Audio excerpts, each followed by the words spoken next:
We went home to the apartment after, and the whole time June was being insufferable. "I told you you would like it," he teased, smiling like the stupid gong he is. My desire to punch him was rising. Just because I had accepted that moving was what June wanted, and I shouldn't hold him back, didn't mean I really wanted it. But he was acting like I was super happy with it all. "June, shut up," I told him simply as I walked around my room cleaning things up, gathering up everything so we could start moving stuff. "When do you want me to call Itchy with his truck?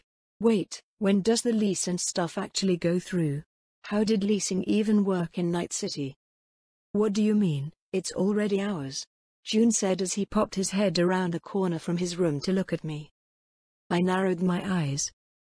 "Fujimura already gave you the apartment before you ever tried to convince me to move, didn't he?" I accused him, eyes narrowed as I prepared for the answer I already knew. June blinked, realizing he was suddenly standing in the middle of a minefield. "No," he said, and I chucked an old shoe at him that I had found in a corner. Unfortunately, he was pretty quick and dodged it. "Jerk," I grumbled as I continued to dig things out of corners, and finding bags and boxes to put them in. I picked up another cardboard box that June had grabbed to stuff shit into. Well, it wasn't actually cardboard. It looked like it, sort of felt like it, but it wasn't. And I had long ago decided not to ask questions about what stuff in Night City was actually made of. I should be killing scavs right now, not dealing with moving. I pulled out my little dresser, noticing a bunch of stuff that I had never seen before back behind it. Motoko was kind of a slob. Okay, I was still kind of a slob, but I had a lot less knickknacks and junk. Okay, I still had a lot of junk, but it was all tech supplies. "Huh?" I muttered, pulling out an actual digital photo display.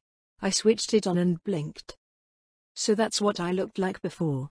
It was a picture of Motoko. Well, older Motoko sitting on June's kusanagi. She was dressed up fully in tiger claw swag, hair done up in mohawk. I guess Hiromi and I used to share hairstyles, although mine had been a shorter faux hawk. I looked at it for a while.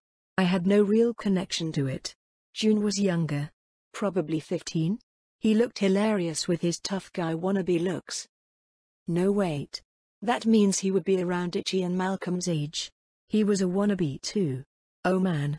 "Hey June, look what I found," I called out, smirking as I walked out of my bedroom to see June carefully disassembling the family shrine.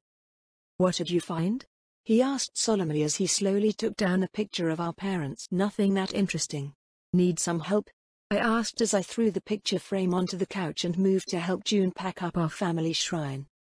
I'd tease him about the picture later. So you're really moving?" Ichi asked as I led him inside. "Yeah. It was important to June," I admitted as I pushed a box to the side to clear up some room on the couch. "Take a seat." "No, I can help," he offered, doing the usual childish act of flexing an arm. "If you want. But the guy who brings the truck can put his feet up if he wants," I informed him, which earned me a chuckle. "Crazy to think last night was the last time we'll ever meet up here," he muttered, and I did my best to keep cool, to not let the thought strike my heart. "For June?" "Yeah, but starting tonight, you'll be able to meet up and party at our new place," June said as he appeared from around the corner, holding a box in one under and the long bag that I realized was acting as his gun bag. "Huh, I didn't know June had a gun bag." "Wait, fuck, I don't have a gun bag. All my guns were stolen from gonks. It's cool. Just pretend I don't notice and it won't matter." "Yeah, that's true. We'll have a new meetup. Motoko's fancy new place." "It is kinda fancy," I whispered to Itchy as I walked by, arms full of boxes. "Grab that one?" "Yeah, sure." He hefted up another box and all three of us headed down towards his truck. It was parked just out front of the apartment, and the guards were keeping an eye on it, so we wouldn't have to worry about anything going missing while loading it up. Pushing my box in, I stopped and headed over to the meat stick guy. "Gonna miss my usual," I told him, and he chuckled and passed me an extra large stick. "Thanks, meat stick guy. You're the best." I paid extra though. I definitely had more eddies than the poor old man. As I took a break and ate my last meat stick skewer, I looked around. mostly because I was still on edge and expecting to see a scav hunter group or something barreling down the road. But there was nothing. Just a quiet day on the streets. In the end, despite my fears, there hadn't been a second scav attack. No bomb or trick. It made me nervous because I thought there would have been, and yet nothing. I didn't know why though. Then again, what I had done could have been completely covered by the acts of the tigers. Considering how scavs act, we could have killed the scavs that knew about where I lived. Or killed all the scavs that cared. The whole thing was a massive mess, and unlike in a video game that would always have a helpful conversation shard sitting on the side of a table or something, there wasn't anything that helpful for me to figure this out. I still really wanted to kill them, just to make sure, but the whole thing was weird. In the end, the real world wasn't a game, or an anime. I wasn't the main character of Night City. Well, not yet.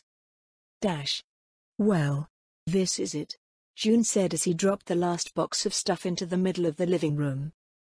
We were completely moved out. Our entire apartment, our entire life, had fit in the back of Itchy's truck. It had only taken one load to move everything over. Our vehicles were now parked in a garage under the building. Our stuff was there on the floor. Malcolm and Itchy were watching the truck to make sure nothing went missing while June and I unloaded. Yeah, I muttered before sighing and walking into my room. It had an actual bed. One of the weird future beds that were everywhere in Night City. Gently I pulled out a special object out of my jacket. Something I hadn't trusted letting anyone else mess with. The bed had little drawers along the side of it, and for now that was good enough. I slipped it in. What's that? June asked, not quite startling me. A cyberdeck, I explained. I just didn't explain that it was Raha fucking Bart Moss's deck. Okay?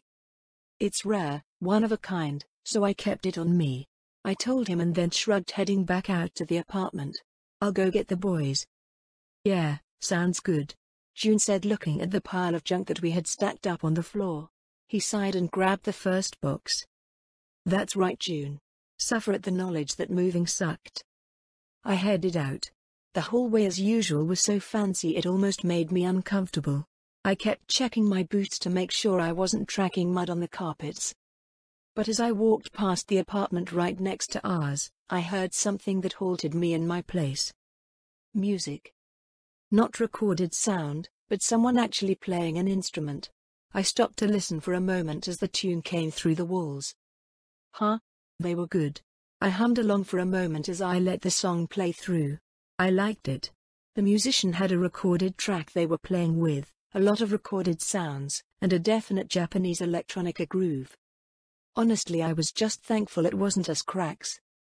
I shook it off, and decided I would say hello to my new neighbor sometime soon. Until then I needed to head back down and let the boys know we had finished and they were now free. I headed down, taking the elevator that took forever to get down to the garage basement floor. I walked out and had to frown. A few tigers were messing with the boys. Around the front of Itchy's truck were a group of teenagers. They were obviously unwelcome as they were resting against the truck, one even sitting on the front of Itchy's hood, her legs swinging as they obviously were causing trouble. Hey! I called out as I walked over, catching the eyes of the group. What are you guys bothering my chums for, eh? Bothering? We are just checking out these weird gonks idling in our garage. Who the hell are you? The one that had been hanging his elbow in Itchy's window called out, but didn't move away. Instead, a couple of his chums were focusing on me. They were helping us move in. 27th floor. I called out, emphasizing the floor. Fujimura owned the entire floor? Then anyone in the area would know not to mess with anyone from that floor. Their leader slowly pulled away from the window as he looked me over. You don't look like the type to live on that floor. Fujimura and I have an understanding. And my Ni-chan is one of his men. Now stop harassing my chums, I demanded. I had learned from my lesson with Hiromi. Be blunt and direct with gangsters because they might not have the brain cells to rub together to understand a less blunt threat. It still grated at me. To rely on Fujimura's rep. The stupid "do you know who I am?" statements always annoyed me. I walked past the group, noticing the girl on the hood had slipped off, and tried to make it look like she hadn't just been sitting on Itchy's truck. Thanks for the help, guys. June and I have it from here. Why don't you head out of here? We are just going to be unpacking for a while. Here, dinner's on me, okay? I quickly sent a bunch of eddies to Malcolm and Itchy, despite Itchy's glare. He had refused any payment for helping out today, but I wasn't going to let them help June and I move for free. Hey. That's the boss for you. Malcolm called out, more than happy for the payment. You don't have to. Motoko. Ichi yelled behind me, but I was already hurrying away, passing through the gangster gonks who were all watching me, their faces all showing their curiosity in who I was. If I was important. If I was lying. If I was telling the truth. But I wasn't here to satisfy their curiosity. I rushed back to the elevator and headed back up. Time to unpack. June and I both flopped onto the big round couch. That was tiring. Yeah. I agreed with June. Everything was unpacked, or at least the boxes were put away in our rooms for later. Our family shrine was up. Our weapons were stored away, which had taken a bit longer than expected. My armory had, to my absolute delight, put June's to shame, and we might have gotten into a wrestling match when he made a move towards my HMG. Mine. But now we were basically done. All moved out. All moved in. It's gonna be great, Motoko. You'll see. He said, and I didn't respond. He had been saying stuff like this to me all day, trying to hype me up for the new move. Aren't you the least bit excited? A new place? Bigger? Better? I could try to explain to him that I knew what moving to a new apartment was like. It usually just ended with a month of getting used to it, before realizing all the new problems you had to live with that might not be the horrible ones from the last place, but were still shit. But I couldn't exactly tell him that. As far as June was aware, this was my first new place ever. I'm gonna play the entire Samurai catalog at full blast right outside your room all night. Fair warning. I informed him and received a retaliatory pillow in exchange. You'll like it. It's better in every way from our old place, June informed me with a dreamy voice. You realize, of course, there isn't a XXL burrito machine outside the apartment door anymore. Then I let that tidbit settle in. A moment later June was at the door and then rushing down the hall. I had checked as we walked in. No XXL burritos in the area that I had seen. Good luck, June. Okay. We were moved in. Now back to work. Yes, really. Why are you so confused?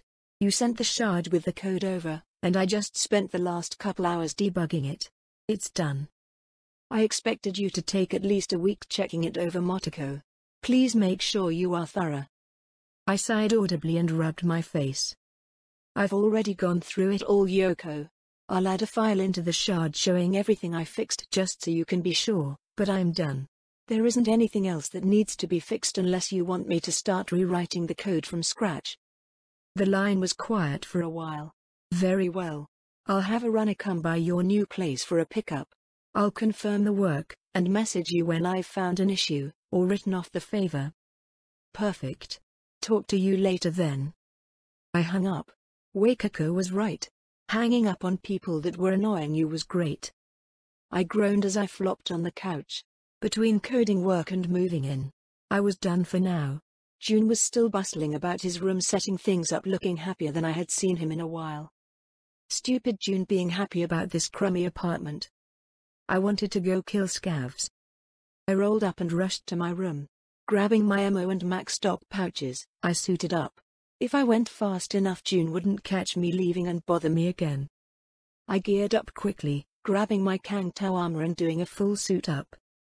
Tech goggles equipped, I was ready for war. Sliding the goggles over my eyes, I slipped over to my door and peeked out. No June in sight. Operation was a go. I rushed out, bare feet, utterly silent on the carpet. Honestly, it was a weird feeling since I was so used to the tiled floors that filled Night City and the fact I usually just wore my boots around so I would be safe from any trash on the floor. But this apartment was too clean, so I had to leave my boots at the front door. I quickly grabbed them and left through the door. Once the door was closed, I slipped them on, taking a minute to secure everything, and then I was heading down the hall, passing by Music Neighbor and reaching the elevator without anyone noticing beside the cameras. I quickly sent June a text. Motoko, heading out for a while. Just as the door shut. Didn't want June to try and stop me. I whistled fakely as I pretended to ignore the text he sent back in response, wanting to know what I was doing. Then I was back in the garage, and the city was mine.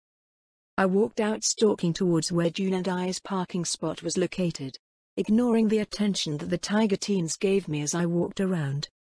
Don't call me a do girl. Don't call me a do girl. I ignored them. I didn't even want to know what they were saying as I walked up to the Quadra and popped the trunk. Inside, my armory was ready. I grabbed the copperhead from the roof of the trunk. I had spent some time adding additional weapon slots to the trunk over time.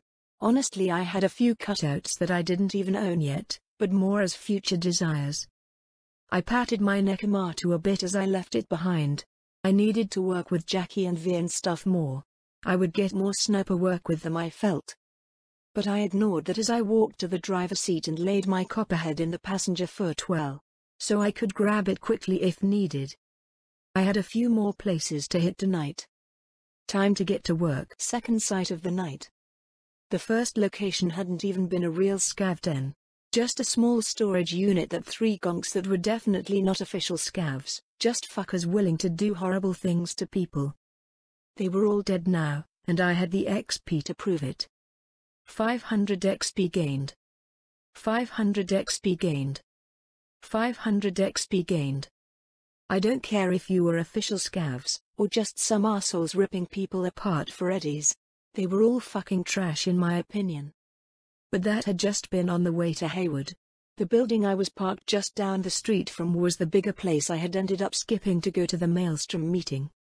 Once again, I accessed the system, pinged them all, and had the entire place scoped out.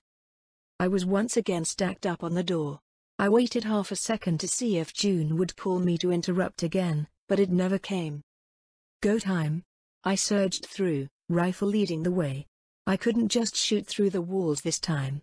The basement they were hiding in was all solid concrete. Unless I was using my Nekomato or my Boyu, I wouldn't get any rounds through. But I didn't need that. The first room was a garage. 2 gonks inside. One working on a van. Obviously their meat wagon. The other was sitting in the driver's seat, obviously helping out. Both were too slow to avoid my copperhead as I unloaded on them both as I rushed them. The driver coated the windscreen in blood and the mechanic fell into his toolbox very dead. I didn't pay attention to the noise of my system telling me I had gotten XP. 500 XP gained. 500 XP gained. I didn't slow down. I still had half a magazine and more scavs. Obviously the gunshots would alert them, so I didn't slow down. At the back of the garage was a door that led into the basement area itself. This building had once been some sort of shop. The top floor had big open windows and butted against the street. Obviously they didn't use it, but this basement was basically a loading and storage area. The next room now was just a big empty space full of scavs and dead bodies, and all their equipment to rip people apart. I leapt into the room using all my strength and my chrome ankles bouncing well past the door, where instantly a few of the scavs fired trying to kill me. They missed. Then their guns stopped firing as I shut that down with a toothy grin. I loved being a netrunner. One of them I noticed did respond. A faint effort to fight back against the hack on the digital scape, but he was far too slow to stop it as it pinged him, then his tombs, then him again and again and again. I rolled along the concrete, until I slowed enough. I rose up. Lines of golden light already telling me where to aim. I popped up and 3 rounds echoed through the room. The light I was using as a guidepost vanished, along with earning an alert. 500 XP gained. I rolled, slipping out of view behind the plastic sheets they had hanging from the ceiling all over the place to section off ripper chairs. To keep the blood splatter down. Yeah, it would still be useful now. I flipped around, lined up my rifle with the golden lights and just started plugging away. I got another one, before the others ducked behind cover realizing their weapons were dead. 500 XP gained.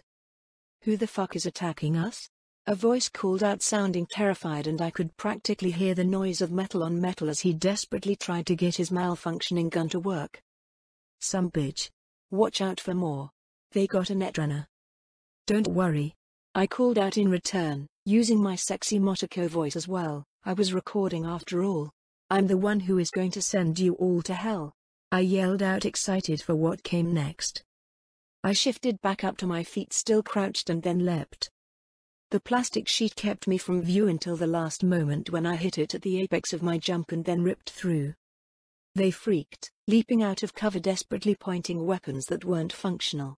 Only one had a smart idea and grabbed a big fucking machete knife and charged at me. I hit the ground, rolled forward, and he reached me just as my rifle was brought up. I unloaded on him, easily blasting him away from me with the remainder of my magazine. 500 XP gained. I dropped the rifle. Reload would take too long, and I had other options. Lexington was quick, drawn to a position right against my chest as I turned and unloaded into another scav that was trying to attack me from behind. He cried out as his chest turned into Swiss cheese. Then he died. 500 XP gained. I started chasing the rest, killing another one who was hiding under a table as if he could just disappear there, and then to my irritation 2 of them were smart. 500 XP gained. They delted. I ran at a door that the 2 of you had slipped into and was brought to a complete halt as I slammed into it, and it didn't budge.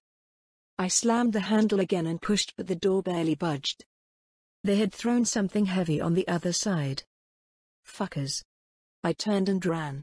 I would have to head out the garage and get around the building. They were escaping out the front. Even with all my speed, by the time I made it to the front of the store, their car was already nearly down the street, their golden lines fading away as they got too far away from the building net, and already well past the range I could quick hack as I could see them directly. My Quadra was parked around the back. It would take too long to get into it, and then chase them. 2 escaped. 2 scavs escaped me. I had done this because I wanted to practice going loud. But I let 2 scavs escape. I should have blinded them. I should have shown up with my HMG. I should have stealthed the whole group. I should have. I stepped back and pushed myself against the front of the old boarded-up storefront. Cool. Get cool. I exhaled Arctic air, and suddenly the absolute fit I had been halfway into stalled out.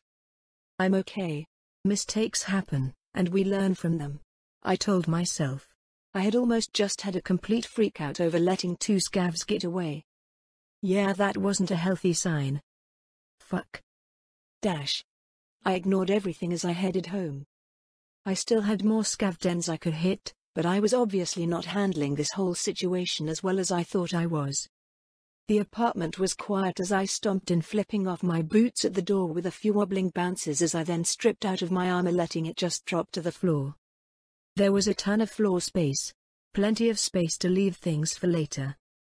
I stripped out of my Section 9 clothes, the armored weight feeling far too restricting right now. Both jacket and pants were thrown onto the floor, leaving me feeling a lot cooler as I wiped some sweat off my head. Then I flopped face first onto the couch. The couch wasn't right. It was too cushiony. It didn't smell like home either. I screamed into the cushion, slamming my fist down into it over and over until I was out of air. Then I rolled off the couch and stood up, annoyed at the stupid inset couch I had to climb out of just to get back on the floor. I ran into my room. There was only one solution to this frustration I was feeling. I grabbed my guitar and my music box. I could have stayed in my room, but I didn't want to be in there right now. So I hooked myself into my music box and dropped the box onto the couch as I paced around the back of the couch. I wanted something angry, something fitting, but I wasn't sure what to play. I felt frustrated, burned on the inside because everything that was happening just. I'm going to burn this city. I muttered the song coming to mind instantly. Not exactly my favorite band. Not even my favorite song, but I couldn't deny that there was a reason it fit Edge Runners so well. And right now I was feeling full of fire too. Franz Ferdinand's This Fire. Yeah, I could make it work. I switched up my voice. I wasn't going to try and copy the singer from Franz Ferdinand. At least I was pretty sure that was just the band name and not the artist. Oh well. No way for me to know now. And so my voice went huskier, heavier. I wasn't going to play the song with the almost joyful chaos feeling the original had. I was angry. So I let that out. I practically growled out the first line, letting the anger and frustration at the scavs At June and his stupid new apartment. At everything. I'm going to burn this city. I roared, slamming the guitar to get the notes just right. And I just let it all out. Like Rita had said, a hobby was important. A way to feel the emotions I kept locked up tight with cold blood. Catharsis. I'll burn it down. I said the last lyric, before rolling into shredding the guitar, hyping the noise up louder and louder, faster and faster until it just stopped. I exhaled and flopped onto the back of the couch, feet resting on the cushions as I just hunched over and exhaled all the fire in my belly. I ran a chrome hand through my hair. The unique texture was always a weird feeling and I practically luxuriated in it for that moment. Sweat sticking to the metal as I breathed and cooled off. I didn't feel very calm even still. It wasn't that they escaped. That was just the trigger. The fact was I didn't like change very much. I liked my routines, and any change that happened was okay as long as it was my choice. I pulled my music box over. The vocal and guitar track would both need some work. Trying a brand new vocal and guitar style on a song was kinda new to me. I went to work. Both as something to distract myself with, and also I guess I just wanted to hear it as well. I stopped as I heard something loud bonk into the door. I quickly pulled off my guitar and grabbed my Lexington aiming at the door, because that had been a really weird noise. Then the doorbell rang. I quickly stacked up at the side of the door and then in a flash I opened it, the pneumatic door popping out of the way and I was aiming before quickly yanking my gun into the air to keep it from aiming at who had rang the bell. Hiromi? Hey Motoko, she said and we both stared at each other. Hiromi had a big red mark on her forehead. It took me a moment to realize what had happened. You don't have the door key here yet. I reminded her and her semi-pout turned into a tearful look as if demanding me to take back what I had just said as she held a hand over her forehead. I quickly holstered my Lexington and pulled her inside and into a hug. That never happened. She demanded and I made all the right noises of acceptance. I wanted to surprise you. I got excited. She explained and I just nodded and rubbed her back as she buried her face into my shoulder. She was so used to having the key to our place that she had tried to rush the door. The door hadn't opened. Poor Hiromi. I brought her over to the couch and settled her in. Ignoring her faux sniffle that she pointedly threw a look at me after demanding I don't acknowledge it. How did you know where the new place was? I thought I would have to come pick you up and show you. She seemed to shake herself a bit and sat up straight. I called Ichi of course. He helped you move, so I got the address and everything.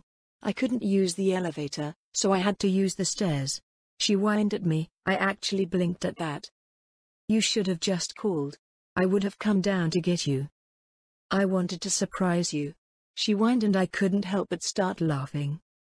You did. I told her with a big smile and then she realized I was teasing her and whined at me in distress. Jerk. Gonk. You aren't. Uck. You have your guitar out. Play a song for me. She finally demanded as she turned a bit red, but not as red as the mark on her forehead. Hiromi, I don't. Please. She whined, putting her hands up to her chest and begging. Fine. I'm working on something new anyways, I could use a separate ear. Yes. She hissed, wiggling and kicking. Serenade me. She demanded as she sprawled out on the couch looking eager. Not really that kind of song. I muttered. I hadn't completed the drum track just yet, but I could still just enjoy doing another vocals and guitar playthrough. First I went into my room and came out with the speakers and amp for the guitar. I had recorded everything digitally so I wouldn't disturb my neighbors, even if musician neighbor might not mind. So I picked up my guitar, plugged it into my music box, plugged that into the speakers and amp, and then I started another rendition of This Fire. I played, I roared, and sang and slammed my guitar. The emotions hadn't diminished, only been released a little, and so I raged a little while I sang. I turned the almost peppy song into something darker. A threat. This fire is out of control.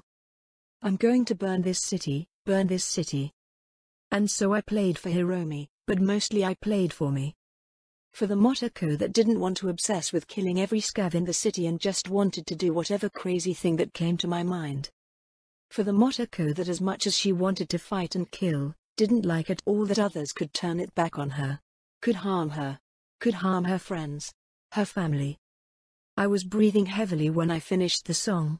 I closed my eyes. I couldn't look at Hiromi, because I couldn't handle someone not liking the song at that moment.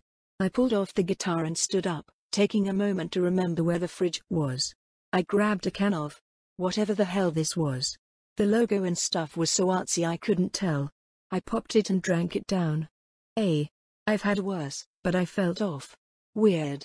It took a moment as I pulled up my system to realize what had happened. Cool leveled up. Cool 9. No wonder I felt better. Was it that? No, not better. Not exactly, but cooler. Like the stress wasn't hurting me as bad. Then I turned around, running a hand through my hair. So what did you oof? I grunted as Hiromi slammed into me and squealed. I guess you liked it then? You are going to be world famous. I'm gonna be your super awesome manager and it's gonna be the best. She cheered in delight and broke into a few chuckles. Not exactly what I was hoping would be her response, but I guess as long as Hiromi was happy. No wait. I don't want to be world famous. Dang it, Hiromi. So how long until the whole song is done? Hiromi asked as she sat beside me on the couch. I had grabbed the laptop to once again allow Hiromi to see what I was doing on the music box as I recorded the digital tracks to finish the song. Not sure. I'm sorta trying something different on this song. Originally, while it was supposed to be more upbeat almost. It sounds weird, but yeah. I'm just making it darker. More samurai, less us cracks. I explained and Hiromi giggled at my description. You should make an us cracks version. June would listen to it. Uck. Please don't remind me. I grumbled at her, but in the end I shrugged. I think I've got most of it. I'm mostly just fiddling now. Making sure I didn't flub anything, and making sure all the tracks line up and actually flow. It's so crazy how good you are at everything. She muttered, and I actually stilled a little. This wasn't the first time Hiromi had said something similar. Not the first time someone had noticed that I was picking up on things too fast.